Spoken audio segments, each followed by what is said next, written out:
The last time he touched me, I didn't flinch. I looked him in the eye and smiled. Calm, steady. That's when he realized something had shifted. I wasn't afraid anymore. I had a plan, and he was already inside it. 3 months earlier, I ran. At 2:07 a.m., I packed one suitcase, 2 toothbrushes, a folder of forged documents, and my children, still in their pajamas. No goodbyes, no note. Just a tank full of gas and a dead phone. I drove until the road narrowed to gravel and the sky turned orange behind the trees. A remote town nobody ever visits, where last names don't matter and neighbors don't ask questions. We rented a small cabin behind a diner. I told the owner my husband had died. She didn't believe me, but she didn't push. I enrolled the kids in school, got a job cleaning rooms at a roadside motel, kept my head down, kept breathing. I thought we were safe, until the wind changed. I felt it first. Not a sound, not a sight, a shift, like the trees held their breath. He found us on a Wednesday. I was wiping a table when I saw the black SUV park across the road. Same make, same dent on the hood, same license plate. I didn't panic. I placed the rag down, walked into the kitchen, and vomited. Then I splashed cold water on my face, stared into my reflection, and whispered, "You knew this day would come." And I did. That's why I was ready. He knocked that night. Same knock. Slow. Heavy. Like a verdict. I opened the door just enough for him to see my eyes. "I found you," he said. No smile, no rage, just the void he always carried behind his words. I let the door creak wider. "I know," I said. "I've been expecting you." The first time he hit me, he cried after. Said I made him feel small. Said I pushed too hard. Said I had a tone. I believed him. I let him twist the truth until it tied around my neck like a leash. Year after year he took more. My voice, my friends, my family. And when the bruises faded, the silence stayed.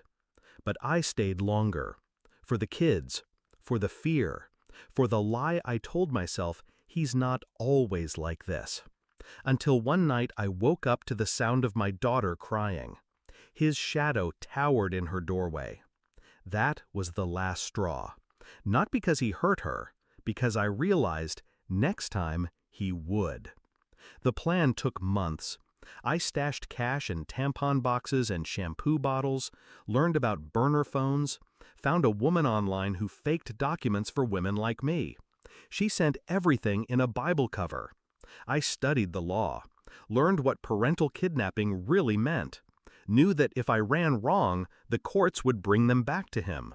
So I didn't just run, I disappeared. Back to now. He sat on the couch like he owned the room, looked at the kids like property he'd misplaced. They didn't run to him. They stood behind me. "I'm not here to fight," he said. "Just talk." I nodded, then talk. But he didn't talk. He threatened. Quietly, carefully, the way he always did. "If you don't come back, I'll go to the police. I'll say you kidnapped them." I smiled. "I hope you do," I said, "because I've already been." I pulled the folder from the drawer. Inside, documented photos of bruises, therapist records, school reports, statements from the neighbors who heard screaming, the emergency custody order from the judge, the warrant for his arrest, sealed for release the moment he crossed county lines. I slid it across the table. He didn't touch it. He just stared. Then, like a reflex, he stood.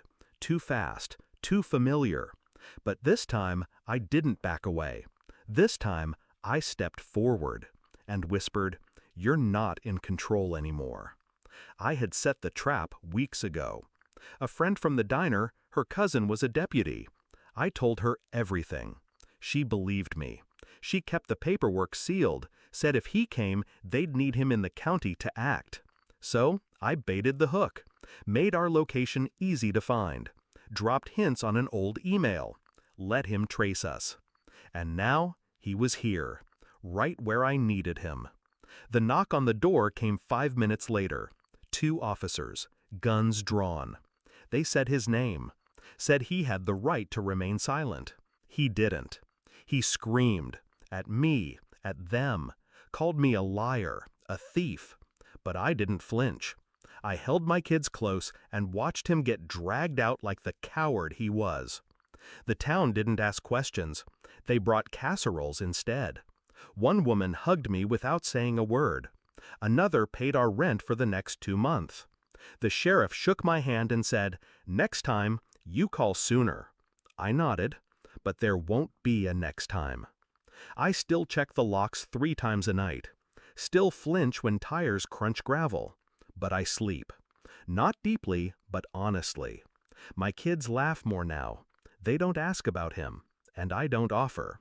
He thought he could break me. He didn't realize you can't break a woman who rebuilt herself in secret, piece by piece.